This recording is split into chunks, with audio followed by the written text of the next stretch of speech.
السلام علیکم ورحمۃ اللہ وبرکاتہ۔ الحمدللہ رب العالمین والصلاة والسلام علی سید الانبیاء والمرسلین وعلی آلہ وصحبہ اجمعین ومن تبعہم بإحسان الی یوم الدین، اما بعد۔ معزز ناظرین، یکم محرم الحرام سے عظمت صحابہ و اہل بیت کا جو سلسلہ ہم نے شروع کیا تھا، آج اس کی یہ چوتھی کڑی ہے، اور آج ہم سیدنا عثمان بن عفان رضی اللہ تعالیٰ عنہ کی سیرت اور ان کی زندگی کے کچھ اہم پہلوؤں پر روشنی ڈالیں گے۔ سیدنا عثمان غنی رضی اللہ تعالیٰ عنہ اللہ کے رسول صلی اللہ علیہ وسلم کے داماد تھے، خلیفہ سویم تھے اور چوتھے مسلمان تھے۔ اللہ کے رسول صلی اللہ علیہ وسلم کے اوپر ایمان لانے والوں میں چوتھا نمبر حضرت عثمان غنی کا تھا۔ حضرت عثمان کو ذو النورین بھی کہا جاتا ہے، دو نور والے، کیونکہ اللہ کے نبی صلی اللہ علیہ وسلم کی دو بیٹیاں سیدہ رقیہ اور سیدہ ام کلثوم رضی اللہ تعالیٰ عنہما آپ کے نکاح میں آئی تھیں۔ حضرت عثمان غنی کا تعلق قبیلہ قریش کی مشہور شاخ اور مشہور خاندان بنو امیہ سے تھا۔ حضرت عثمان غنی کا نسب کچھ اس طریقے سے ہے: عثمان بن عفان بن ابی العاص بن امیہ بن عبد شمس بن عبد مناف۔ حضرت عثمان غنی کی جو ماں تھیں ان کا نام تھا عروہ بنت قریظ، اور حضرت عثمان غنی کی جو نانی تھیں ام بیضہ، وہ اللہ کے رسول صلی اللہ علیہ وسلم کی سگی پھوپھی تھیں۔ گویا حضرت عثمان غنی رضی اللہ تعالیٰ عنہ اللہ کے رسول صلی اللہ علیہ وسلم کی سگی پھوپھی کے نواسے بھی تھے۔ حضرت عثمان غنی عام الفیل کے، یعنی جس سال ابرہہ نے ہاتھیوں کا لشکر لے کر کے مکہ پر چڑھائی کی، اس واقعے کے 6 سال کے بعد پیدا ہوئے، یعنی پیارے نبی صلی اللہ علیہ وسلم سے تقریباً 6 سال چھوٹے تھے عمر میں۔ حضرت عثمان غنی کے والد عفان بہت بڑے تاجر تھے، اور ان سے وراثت میں تجارت کا جو ہنر تھا وہ حضرت عثمان غنی کو بھی ملا تھا، اور بہت ہی کامیاب تاجر تھے اور پیسے والے تھے حضرت عثمان غنی رضی اللہ تعالیٰ عنہ۔ دور جاہلیت میں بھی قریش میں حضرت عثمان غنی بڑے پاپولر تھے، بڑے محبوب تھے، لوگ ان کی بڑی عزت کرتے تھے، بہت مانتے تھے۔ بلکہ مورخین نے، سیرت نگاروں نے لکھا ہے کہ مائیں اپنے بچوں کو لوریوں میں کہا کرتی تھیں: انا احبک والرحمن حب قریش لعثمان، کہ اے میرے بچے، رحمان کی قسم، اللہ کی قسم، میں تجھ سے محبت کرتی ہوں جیسے قریش کے لوگ عثمان سے کرتے ہیں۔ حضرت عثمان غنی رضی اللہ تعالیٰ عنہ حضرت ابوبکر صدیق کی تبلیغ سے ایمان لائے۔ حضرت ابوبکر صدیق نے ایک مجلس میں ان کو اسلام کی دعوت دی، ان کو سمجھایا اور کہا کہ اللہ کی قسم ہے عثمان، تم ایک ہوشیار آدمی ہو، تم جانتے ہو کہ حق کیا ہے، باطل کیا ہے، اور یہ جو بت جن کو تمہاری قوم کے لوگ پوچھتے ہیں کہ یہ پتھر کے نہیں ہیں، جو سن نہیں سکتے، دیکھ نہیں سکتے، نفع نہیں پہنچا سکتے، نقصان نہیں پہنچا سکتے۔ تو حضرت عثمان غنی کا نے ہاں بات تو آپ ٹھیک کہہ رہے ہیں۔ اس کے بعد حضرت ابوبکر نے کہا کہ یہ محمد ابن عبداللہ ہیں، ان کو اللہ تعالیٰ نے اپنا رسول بنا کر کے ساری مخلوقات کی طرف بھیجا ہے، کیا تم اللہ کے رسول کے پاس جا کر کے ان کی بات سنو گے؟ حضرت عثمان غنی نے کہا کہ ہاں میں ضرور سنوں گا۔ اتفاق سے اسی وقت اللہ کے رسول صلی اللہ علیہ وسلم کا وہاں سے گزر ہوا، اور اللہ کے رسول صلی اللہ علیہ وسلم فرمایا کہ اے عثمان، میں تمہیں اللہ تعالیٰ کی جنت کی طرف دعوت دے رہا ہوں، اور میں اللہ کا رسول ہوں، ساری مخلوق کی طرف مجھے بھیجا گیا ہے، کیا تم میری دعوت کو قبول کرو گے؟ حضرت عثمان غنی کہتے ہیں کہ اللہ کے رسول کا یہ جملہ سننے کے بعد میں بے اختیار میں نے آپ کا کلمہ پڑھا، اشہد ان لا الہ الا اللہ و اشہد ان محمد عبدہ و رسولہ، اور میں اسلام میں نے قبول کر لیا۔ یہ پوری روایت علامہ ابن کثیر نے البدایہ والنہایہ کے اندر نقل کی ہے۔ حضرت عثمان غنی السابقون الاولون میں سے تھے، جو سب سے پہلے اللہ کے رسول پر ایمان لائے، اور اللہ کے رسول صلی اللہ علیہ وسلم حضرت ارقم بن ابی ارقم کے گھر میں جب آپ تبلیغ کر رہے تھے اسلام کی، اس کے پہلے حضرت عثمان غنی اللہ کے رسول پر ایمان لا چکے تھے۔ ابو لہب کے بارے میں جب قرآن کی آیت نازل ہوئی، اور ابو لہب کے 2 بیٹوں نے، جن کے نکاح میں اللہ کے نبی کی بیٹیاں رقیہ اور ام کلثوم تھی، ان دونوں نے اللہ کے رسول کی بیٹیوں کو طلاق دے دیا۔ ابھی صرف نکاح ہوا تھا، رخصتی نہیں ہوئی تھی، دونوں نے طلاق دے دیا۔ تو حضرت عثمان غنی رضی اللہ تعالیٰ عنہ نے اللہ کے پیارے نبی کی بیٹی حضرت رقیہ کے لیے نکاح کا پیغام بھیجا، اور اللہ کے نبی نے اس نکاح کا پیغام قبول کیا اور اپنی بیٹی کی شادی حضرت عثمان غنی سے کرائی۔ اور جب بیٹی کو رخصت کرنے لگے تو طبرانی کی صحیح روایت اللہ کے نبی نے اپنی بیٹی رقیہ سے کہا تھا: یا بنیہ احسنی الی ابی عبداللہ، اے میری بیٹی ابو عبداللہ کے ساتھ، یعنی عثمان کے ساتھ حسن سلوک کرنا، بہتر طریقے سے ان کے ساتھ زندگی بسر کرنا۔ فَإِنَّهُ أَشْبَهُ أَصْحَابِي بِي خُلْقًا، اس لیے کہ میرے صحابہ میں، میرے اخلاق میں سب سے زیادہ مجھ سے میچنگ کرتے ہیں، اگر کوئی میرے اخلاق سے ملتے جلتے اگر کوئی صحابی ہیں تو وہ عثمان غنی رضی اللہ تعالیٰ عنہ ہیں۔ سن 590 میں اللہ کے نبی صلی اللہ علیہ وسلم نے اپنے صحابہ کو ہجرت کی اجازت دی کہ تم لوگ حبشہ چلے جاؤ۔ حبشہ کے اندر عیسائی بادشاہ ہے، وہاں انصاف ہے، وہاں ظلم تم پر نہیں ہوگا، تم وہاں چلے جاؤ۔ تو پہلا قافلہ جو مہاجرین کا روانہ ہوا تھا حبشہ میں، 12 مرد اور 4 عورتیں تھیں۔ اس قافلے کے سردار حضرت عثمان غنی تھے، اور ان کے ساتھ نبی کریم صلی اللہ علیہ وسلم کی لخت جگر حضرت رقیہ بھی ساتھ میں شامل تھی۔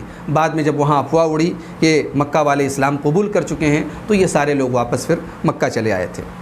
غزوہ بدر کے وقت اتفاق دیکھیے کہ غزوہ بدر اسلام اور کفر کی جب پہلی لڑائی تھی، اسی نازک موقع پر حضرت عثمان غنی کی اہلیہ اور اللہ کے رسول صلی اللہ علیہ وسلم کی صاحبزادی حضرت رقیہ چیچک کے خطرناک مرض میں مبتلا تھیں۔ حضرت عثمان غنی کی شدید خواہش تھی کہ میں غزوہ بدر میں شرکت کروں، مگر ایک طرف بیوی ایک خطرناک بیماری سے جوجھ رہی تھی۔ اللہ کے پیارے نبی نے انہیں حضرت رقیہ کی دیکھ بھال کرنے کا حکم دیا اور کہا کہ تم اس جنگ میں مت جاؤ، تم مدینہ میں رہ کر کے اپنی بیوی کی دیکھ ریکھ کرو۔ اور اسی بیماری میں ابھی غزوہ بدر ہو رہی ہے، اسی دوران حضرت رقیہ کا انتقال ہو گیا، اور ادھر حضرت عثمان غنی حضرت رقیہ کی تجہیز و تکفین سے فارغ ہوئے، اور ادھر حضرت زید ابن حارثہ اللہ کے نبی کی سواری پر اونٹنی پر بیٹھ کر کے آئے اور فتح کی بشارت لے کر کے آئے۔ اللہ کے نبی جب آئے تو حضرت رقیہ کی قبر پہ جا کے آپ نے دعائیں مغفرت کی، اور اس کے بعد حضرت عثمان غنی کو بھی اپنے دیگر صحابہ کے ساتھ غزوہ بدر کے مال غنیمت میں سے حصہ دیا، اور کہا کہ جیسے تمام میرے صحابہ غزوہ بدر میں شامل ہوئے، عثمان غنی بھی اس جنگ میں شامل تھے۔ اگرچہ وہ جسمانی اعتبار سے مدینہ میں تھے، لیکن اللہ کے رسول صلی اللہ علیہ وسلم نے انہیں غزوہ بدر میں شامل مانا تھا۔ سن 6 ہجری میں اللہ کے پیارے نبی صلی اللہ علیہ وسلم 1400 صحابہ کو لے کر کے عمرہ کرنے کی نیت سے مدینہ سے مکہ کی طرف نکلے۔ راستے میں حدیبیہ کے مقام پر جب آپ پہنچے تو وہاں قریش کے لوگوں نے آپ کو روک لیا، اور ان لوگوں نے کہا کہ آپ آگے نہیں بڑھ سکتے۔ اللہ کے پیارے نبی صلی اللہ علیہ وسلم نے اپنا سفیر بنا کر کے حضرت عثمان غنی کو مکہ بھیجا، اور انہوں نے مشرکین کو سمجھانے کی کوشش کی۔ مشرکین نہیں مانے، مشرکین نے کہا کہ ہم طواف کرنے نہیں دیں گے۔ ہاں، حضرت عثمان سے کہا کہ اگر آپ خود طواف کرنا چاہیں، عمرہ کرنا چاہیں، ہم آپ کو اجازت دیں گے۔ عثمان غنی نے کہا کہ نہیں، میں اکیلے اپنے نبی کو چھوڑ کر اور دیگر اپنے ساتھیوں کو چھوڑ کر کے عمرہ نہیں کر سکتا، طواف نہیں کر سکتا۔ اور اس کے بعد مشرکین نے حضرت عثمان غنی کو اور ان کے ساتھ جو 10 لوگ گئے تھے ان کو قید کر لیا۔ ادھر یہ افواہ اڑ گئی کہ ان لوگوں نے حضرت عثمان غنی کو قتل کر دیا ہے۔ اللہ کے نبی صلی اللہ علیہ وسلم نے تمام صحابہ جو آپ کے ساتھ تھے ان کو لے کر کے ایک درخت کے نیچے مشرکین سے انتقام لینے کی آپ نے بیعت کی۔ اس بیعت کا ذکر اللہ تعالیٰ نے قرآن کے اندر سورہ فتح کی آیت نمبر 18 میں کیا ہے۔ بیعت کرتے وقت اللہ کے نبی صلی اللہ علیہ وسلم نے اپنا داہنا ہاتھ اپنے بائیں ہاتھ پر رکھ کر کے کہا، ہاذہ ید عثمان، یہ عثمان کا ہاتھ ہے۔ اور یہ جو 1400 لوگ جن لوگوں نے اللہ کے نبی کے ہاتھ پر بیعت کی تھی، اس بیعت کا تذکرہ کرتے ہوئے اللہ تعالیٰ نے فرمایا، ان الذین یبایعونک تحت الشجرہ فعلم ما فی قلوبہم فانزل السکینۃ علیہم واثابہم فتحا قریبا۔ اے میرے نبی، میں آپ کے وہ صحابہ جو آپ کے ہاتھ پر پیڑ کے نیچے بیعت کر رہے تھے، اللہ تعالیٰ نے ان کے دلوں میں سکینت نازل کی اور ان کو ان قریب ہونے والی ایک فتح سے نوازا، اور یہ جو صلح حدیبیہ ہوئی تھی اسی کو اللہ تعالیٰ نے فتح مبین قرار دیا۔ غزوہ تبوک کا موقع، اسلامی تاریخ کا کون سا اسٹوڈنٹ ہے جو غزوہ تبوک جیسا نازک جو ہے سفر اور نازک حالات سے ناواقف ہو؟ یہ وہ غزوہ تھا، یہ وہ سفر تھا جب اللہ کے نبی نے کھلے عام علی الاعلان اپنے صحابہ کو بتا دیا کہ ہمیں تبوک جانا ہے، ورنہ عام طور سے اللہ کے رسول سفر کا صحیح ڈائریکشن نہیں بتاتے جنگ کے موقع پر۔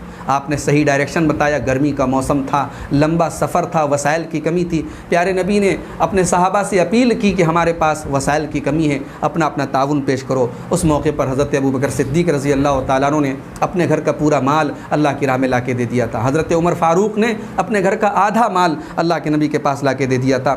حضرت عثمان غنی رضی اللہ تعالیٰ عنہ نے بھی بہت ہی عظیم قربانیوں سے اس موقع پر انہوں نے بہت عظیم عطیہ دیا اللہ کی راہ میں۔ 940 انہوں نے اونٹ دیے، 60 گھوڑے دیے اور 1000 دینار اللہ کے نبی کے قدموں میں لا کے رکھ دیے۔ ترمذی کی 3702 نمبر کی حدیث ہے، جو وہ دینار انہوں نے لا کر کے اللہ کے نبی کے قدموں میں رکھ دیے، اللہ کے نبی نے ان کے دیناروں کو ہاتھ میں لے کر کے فرمایا کہ ما ضر عثمان ما عمل بعد اليوم قط، عثمان کو آج کے بعد ان کا کوئی عمل نقصان نہیں پہنچا سکتا۔ عثمان جنتی ہیں، عثمان مغفور لہو ہیں، عثمان کی اللہ نے بخشش کر دی ہے، عثمان کو کوئی عمل ان کا نقصان نہیں پہنچائے گا۔ اللہ کے پیارے نبی جب مدینہ تشریف لائے، مدینہ میں میٹھے پانی کا صرف ایک کنواں تھا جس کا نام بئر روما تھا۔ پیارے نبی صلی اللہ علیہ وسلم نے اپنے صحابہ سے کہا من یشتری بئر روما فیجعل دلوہ مع دلاء المسلمین بخیر لہ فی الجنہ، کون ہے جو بئر روما کو خرید کے مسلمانوں کو وقف کر دے، میں اس سے بہتر کنواں اور پانی کی بشارت دیتا ہوں جنت میں۔ یہ ترمذی کی 3608 نسائی کی 3608 نمبر کی حدیث ہے۔ حضرت عثمان غنی رضی اللہ تعالیٰ عنہ نے اپنی ذاتی رقم سے اس کنویں کو خرید کر کے 20,000 درہم میں خرید کر کے وقف کر دیا۔ مسجد نبوی کی زمین تنگ ہو رہی تھی، جگہ تنگ ہو رہی تھی، نمازی زیادہ ہو رہے تھے، پیارے نبی نے اعلان کیا، ترمذی کی 3703 نمبر کی حدیث ہے، من یشتری بقعۃ آل فلان فیزیدھا فی المسجد، کون ہے جو فلاں لوگوں کی زمین خرید کے مسجد میں شامل کر دے، میں اسے اس سے بہتر گھر کی جنت میں بشارت دیتا ہوں۔ اس موقع پر بھی یہی عثمان غنی پیکر جود و سخا، پیکر شرم و حیا، یہی آگے بڑھے اور 25,000 درہم میں وہ زمین خرید کر کے اس کو مسجد میں وقف کر دیا۔ اور بعد میں اپنے دور خلافت میں بھی انہوں نے جب دیکھا کہ مسجد نبوی میں تنگی ہو گئی ہے تو اپنے ذاتی مال سے پھر سے مسجد نبوی کو ری بلڈ کرایا، پھر سے اس کی نئی تعمیر کروایا۔ حضرت عثمان غنی رضی اللہ تعالیٰ عنہ خلیفہ کیسے منتخب ہوئے؟ جب حضرت عمر فاروق کی شہادت کا وقت آیا، جب ان کے اوپر ابو لولو فیروز نے حملہ کیا تو حضرت عمر فاروق نے اپنی ذہانت اور دوراندیشی کا نمونہ پیش کرتے ہوئے 6 لوگوں کی مجلس شورا بنائی۔ ان 6 لوگوں میں کون کون تھے؟ حضرت عثمان غنی تھے، حضرت علی مرتضیٰ تھے، حضرت عبد الرحمن ابن عوف تھے، حضرت سعد بن ابی وقاص تھے، حضرت طلحہ تھے اور اسی طریقے سے حضرت عبد الرحمن ابن عوف تھے۔ یہ ٹوٹل 6 صحابہ تھے۔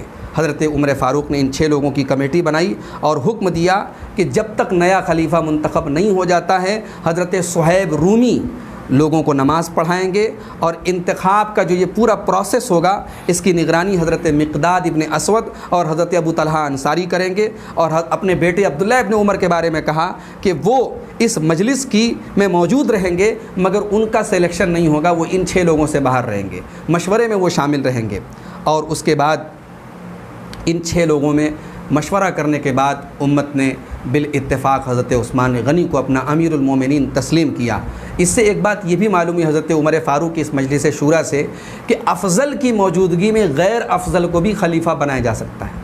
حضرت ابو بکر کے دور میں یہ ایک اتفاق تھا کہ تمام صحابہ میں سب سے افضل حضرت ابو بکر تھے۔ حضرت عمر کے دور میں ایک اتفاق تھا کہ تمام صحابہ میں حضرت عمر تھے۔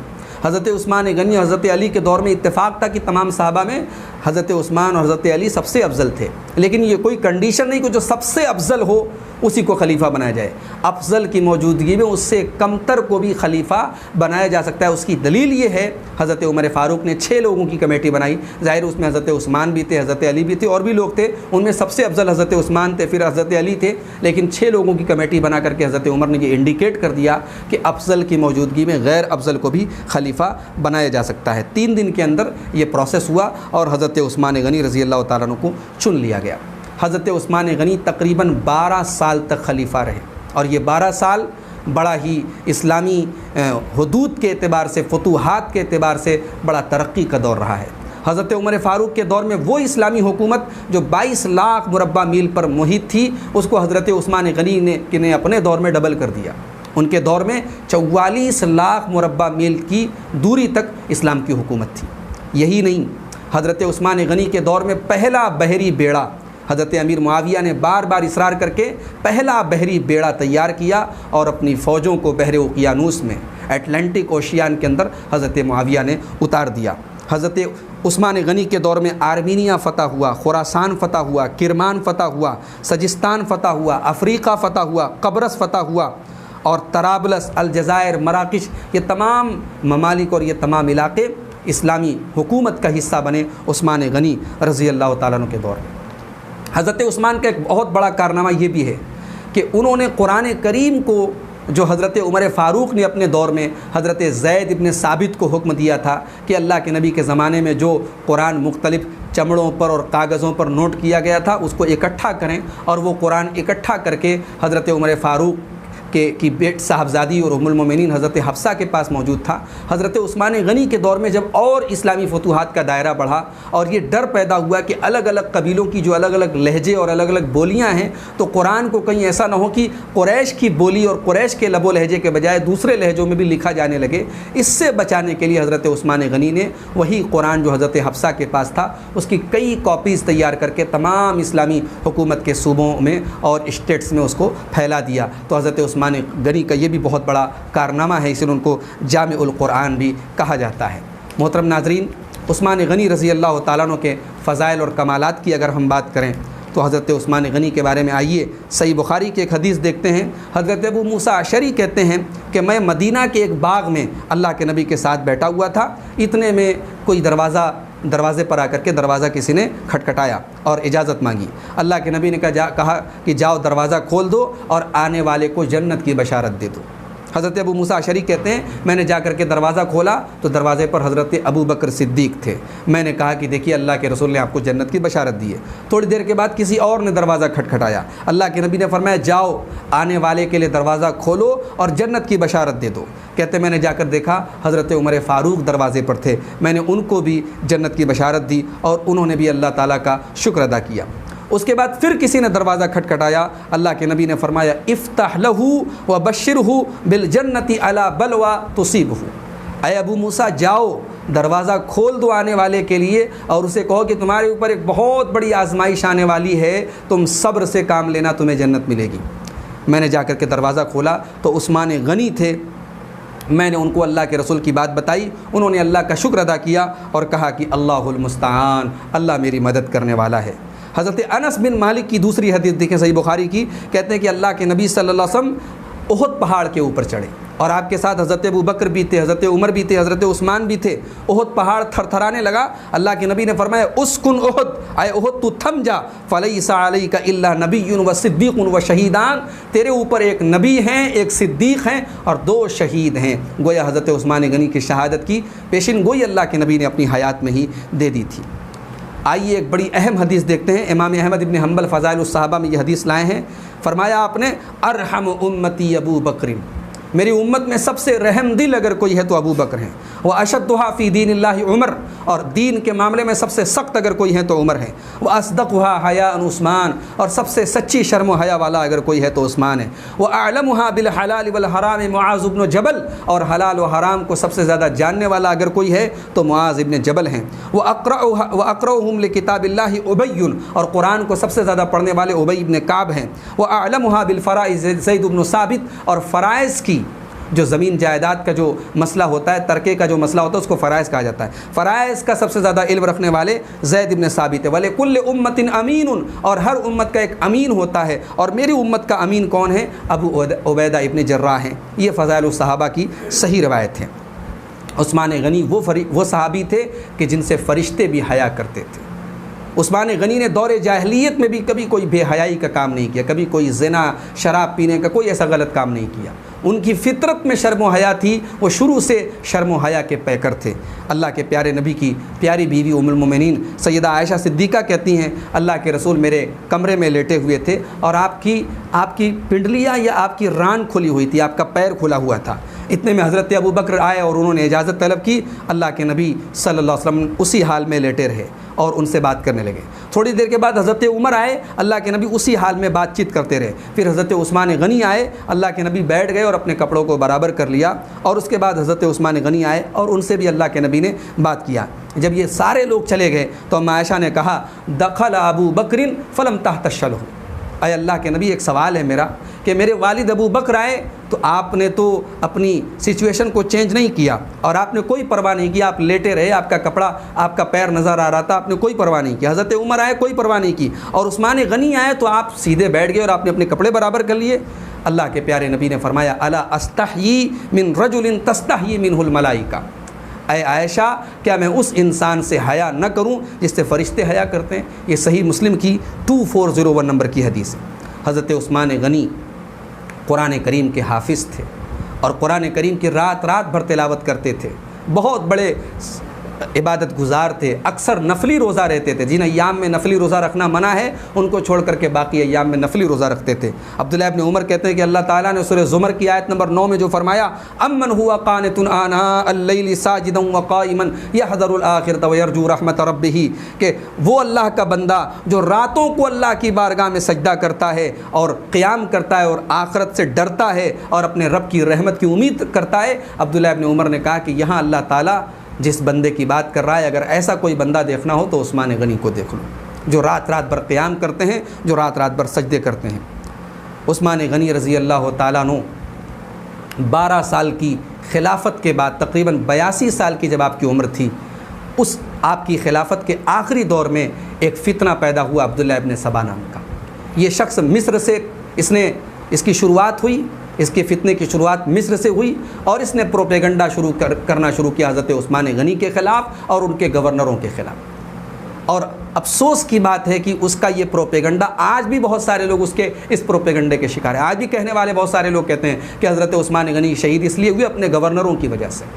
نعوذ باللہ، جو پروپیگنڈا اس زمانے میں عبداللہ ابن سبا نے کیا تھا، آج اسی پروپیگنڈے کو بنیاد بنا کر کے گویا جسٹیفائی کرنے کی کوشش کی جاتی ہے کہ حضرت عثمان غنی کی جو شہادت ہوئی وہ اس میں انہی کی غلطی تھی۔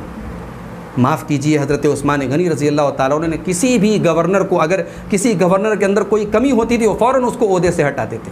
انہوں نے کسی گورنر کو اپنے خاندان کے ہونے کی بنیاد پر گورنر نہیں بنایا تھا، انہوں نے لیاقت اور ٹیلنٹ اور صلاحیت کی بنیاد پر گورنر بنایا تھا۔ لیکن یہ ایک بڑی پلاننگ تھی اور حضرت عمر فاروق کے دور سے انڈر گراؤنڈ تھی، اور عثمان غنی رضی اللہ تعالیٰ عنہ کے اندر چونکہ وہ سختی نہیں تھی جو حضرت عمر فاروق کے اندر تھی۔ حضرت عثمان غنی بڑے تحمل مزاج اور بڑے برداشت والے تھے، ان کے زمانے میں اس سازش کو پنپنے کا موقع ملا اور اس سازش نے آخر ایسا طریقہ اپنایا اور ایسا جال اس سازش کا بنا گیا کہ خلیفہ وقت کو اس کے گھر میں 40 دن تک گھیر کر کے شہید کر دیا گیا۔ انور جلال پوری کہتے ہیں 40 دنوں پاس میں دانا تھا نہ پانی، یہ ایک حقیقت نہ قصہ نہ کہانی، قرآن کے پاروں پہ لہو کی وہ روانی، لائے کوئی کیا ڈھونڈ کے اس شخص کا ثانی، وہ صبر کے احساس کا ایک کوہ گراں تھا، وہ شخص بڑھاپے میں بھی حد درجہ جواں تھا۔ عثمان غنی رضی اللہ تعالیٰ عنہ، باغیوں نے پیشکش کی کہ ہمیں بس پرابلم اس سے ہے کہ آپ خلافت چھوڑ دیجئے، آپ امیر المومنین کا جو یہ عہدہ ہے اس عہدے سے آپ دستبردار ہو جائیے، ہم آپ سے پھر ہم گریز نہیں کریں گے، ہم آپ کو چھوڑ دیں گے۔ عثمان غنی رضی اللہ تعالیٰ عنہ نے کہا کہ میں ضرور یہ خلافت چھوڑ دیتا، مجھے حکومت کی کوئی لالچ نہیں ہے، مگر میرے نبی نے مجھ سے وعدہ کیا تھا۔ ترمذی کی 3705 نمبر کی حدیث ہے، عثمان غنی نے کہا کہ اللہ کے نبی نے مجھے وصیت کی تھی کہ یا عثمان انہ لعل اللہ یقمصک قمیصا فان ارادوک علی خلعہ فلا تخلعہ لهم، اے عثمان اللہ تعالیٰ تم کو خلافت کا جو کرتا پہنائے گا، لوگ اتارنے کی کوشش کریں گے، تم خود سے اسے مت اتارنا، یہ نبی سے وعدہ کیا تھا، لہٰذا میں تمہاری اس بات کو قبول نہیں کر سکتا۔ حضرت عثمان غنی کو 40 دن تک محاصرہ کرنے کے بعد بڑی بے دردی کے ساتھ ان کے گھر میں شہید کیا گیا۔ ان کی شہادت سن کر کے اس وقت چونکہ مدینہ کے اندر صحابہ کرام کی بہت چھوٹی سی تعداد تھی اور پورے مدینہ کو ایک طریقے سے باغیوں نے کنٹرول کر کے رکھا تھا، صحابہ کی بڑی تعداد حج پہ گئی ہوئی تھی، مکہ میں تھی، جو صحابہ موجود تھے انہوں نے حضرت عثمان غنی کا سپورٹ کرنے کی کوشش کی، مگر حضرت عثمان نے پہلے سے منع کر کے رکھا تھا کہ میں اپنی ڈیفنس کے لیے کسی کو تلوار اٹھانے کی اجازت نہیں دیتا۔ حضرت علی نے اپنے صاحبزادوں نواسگان رسول حضرت حسن اور حسین کو بھیجا تھا حضرت عثمان غنی کے دروازے پر حفاظت کرنے کے لیے، مگر باغیوں نے بہرحال گھر میں چھت پر سے داخل ہو کر کے عثمان غنی کو بڑی بے دردی سے شہید کیا۔ جب ان کی شہادت کی خبر حضرت سعد بن ابی وقاص کو لگی تو انہوں نے کہا تھا اللہم اندمہم وخذہم، اے اللہ جن لوگوں نے عثمان غنی کو شہید کیا ہے پروردگار تو ان کو شرمندہ ہونے پر مجبور کر دے، تو ان کو ان کے انجام تک پہنچا دے۔ اور تاریخ اس بات کی گواہ ہے کہ عثمان غنی کا کوئی قاتل نہیں بچا، ان کے تمام قاتلوں کو چن چن کر کے حضرت امیر معاویہ رضی اللہ تعالیٰ عنہ نے اپنے دور میں ختم کروایا۔ حضرت عثمان غنی کی زندگی میں ہمارے لیے بڑی عبرتیں ہیں، بڑی نصیحتیں ہیں، ہمارے نوجوانوں کے لیے بہت بڑا سبق ہے آج کے دور میں، خاص طور سے جب ہمارے پاس سب کچھ ہے حیا نہیں ہے، ہمارے پاس سب کچھ ہے حیا نہیں ہے، وہ حیا جس کے بارے میں اللہ کے نبی نے فرمایا کہ انسان کے اندر حیا نہ ہو تو انسان جو چاہے سو کرے، عثمان غنی ہمارے نوجوانوں کے لیے ایک آئیڈیل ہیں کہ اس دور میں جب زنا عام تھا، اس دور میں جب شراب عام تھی، اس دور میں جب بے حیائی عام تھی، عثمان غنی نے اپنی شرم و حیا کو سنبھال کر کے رکھا، اور ایسا سنبھال کر کے رکھا کہ پیارے نبی کہتے ہیں عثمان وہ ہے جس سے فرشتے حیا کرتے ہیں۔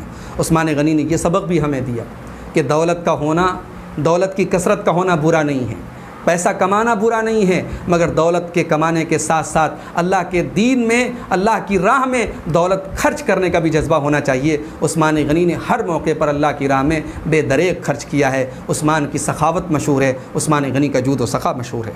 عثمان غنی نے تیسرا سبق یہ دیا کہ کامیابی اگر چاہتے ہو تو رب کے قرآن کے ساتھ اپنا تعلق جوڑ دو۔ آپ جانتے ہیں قرآن کریم کی فضیلت پر جو سب سے مشہور حدیث ہے، خیرکم من تعلم القرآن وعلمہ، تو میں سب سے بہترین وہ ہے جو قرآن کو سیکھے اور سکھائے۔ یہ حدیث روایت کرنے والے کون ہیں؟ عثمان غنی رضی اللہ تعالیٰ عنہ۔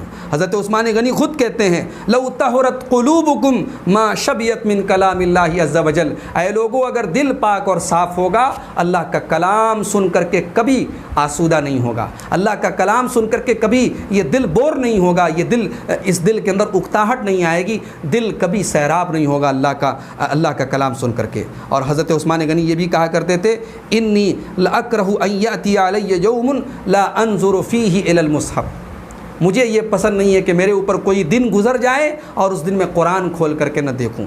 اور یہ بھی کہا کرتے تھے حبب الی من الدنیا ثلاث، مجھے دنیا کے اندر 3 چیزیں بہت پسند ہیں، اشباع الجیاع، بھوکوں کو کھانا کھلانا، وکسوۃ العریان، ننگوں کو کپڑا پہنانا، وتلاوۃ القرآن، اور قرآن کریم کی تلاوت کرنا۔ امام حسن بصری کہتے ہیں ما مات عثمان حتی خلق مصحفہ، جب عثمان غنی شہید ہوئے تو جس قرآن کی وہ تلاوت کیا کرتے تھے، اتنا زیادہ اس قرآن کو پڑھتے تھے، اس کے پنے بوسیدہ ہو گئے تھے، اس کے اوراق بوسیدہ ہو گئے تھے، من کثرت ما یدیم النظر فیہ، اتنا زیادہ اس قرآن کی وہ تلاوت کیا کرتے تھے۔ یہ عثمان غنی رضی اللہ تعالیٰ عنہ کی سیرت کی چند اہم جھلکیاں تھیں۔ انشاءاللہ کل کے درس میں سیدنا علی مرتضیٰ رضی اللہ تعالیٰ عنہ کی سیرت آپ کے سامنے بیان کی جائے گی۔ میں امید کرتا ہوں کہ صحابہ کرام اور اہل بیت کی سیرت اور عظمت کا جو یہ سلسلہ ہم نے شروع کیا ہے، اس سلسلے کو ہم صرف سنیں گے نہیں بلکہ ان کے کردار کی روشنیوں کو اپنی زندگیوں میں سجائیں گے۔ ان صحابہ کرام کی زندگیوں سے ہم عبرت حاصل کریں گے، اور اللہ کے دین کے لیے ہم جو کچھ بھی کر سکتے ہیں ہم کرنے کی کوشش کریں گے۔ اللہ تعالی ہم سب کو اس کی توفیق عطا فرمائے، آمین۔ وآخر دعوانا الحمد للہ رب العالمین، والسلام علیکم ورحمۃ اللہ وبرکاتہ۔